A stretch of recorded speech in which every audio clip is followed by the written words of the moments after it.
बंगाल के चुनावी बिसात पर मुस्लिम वोट बैंक सबसे निर्णायक मोहरा माना जाता है। राज्य के कई जिलों मुर्शिदाबाद, मालदा, उत्तर दिनाजपुर, बीरभूम में इसका प्रभाव बेहद मजबूत है। यही वजह है कि करीब 70 से 75 सीटों पर इस वोट बैंक का सुझाव सीधे नतीजों को प्रभावित करता है। पिछले चुनाव में देखा गया है कि जहां यह वोट एकजुट रहा, वहां मुकाबला एक तरफा हो गया। यही गणित बताता है कि सत्ता तक पहुंचने के रास्ते में एम फैक्टर आधी लड़ाई पहले ही तय कर देता है।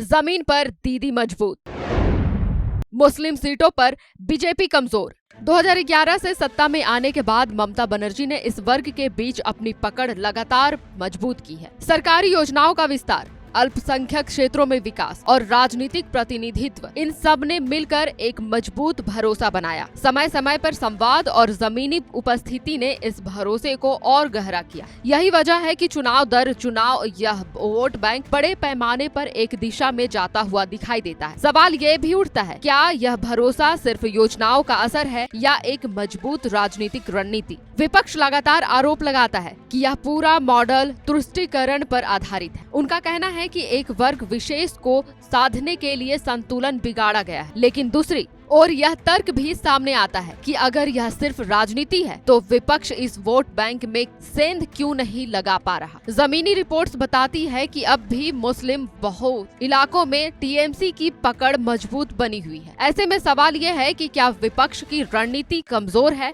या सामाजिक समीकरण ही उसके खिलाफ है।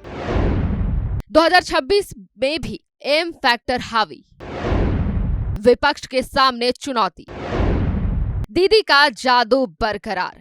बीजेपी ने बंगाल में पिछले कुछ वर्षों में तेजी से विस्तार किया है और कई सीटों पर मजबूत चुनौती भी दी है, लेकिन मुस्लिम बहुल क्षेत्रों में उसकी पकड़ अब भी सीमित नजर आती है। यही वजह है कि पार्टी को गैर मुस्लिम वोटों के बड़े ध्रुवीकरण पर निर्भर रहना पड़ता है। इससे चुनावी गणित और कठिन हो जाता है, क्योंकि बहुमत के लिए हर क्षेत्र में संतुलन जरूरी है। सवाल उठता है, क्या बीजेपी अपनी रणनीति बदलकर इस गैप को भर पाएगी या फिर यही कमजोरी आगे भी उसके रास्ते में बाधा बनेगी। 2026 का चुनाव नजदीक है और तस्वीर अब भी काफी हद तक पुरानी ही नजर आती है। मुस्लिम वोट बैंक का झुकाव, ममता बनर्जी की पकड़ और विपक्ष की चुनौती, लेकिन राजनीतिक में स्थायी कुछ भी नहीं होता। क्या इस बार समीकरण बदलेंगे? क्या एम फैक्टर का असर कम होगा या फिर वही सत्ता की चाबी साबित होगा? इन सवालों के जवाब ही तय करेंगे कि बंगाल की सत्ता पर अगला कब्जा किसका होगा और क्या दीदी का दबदबा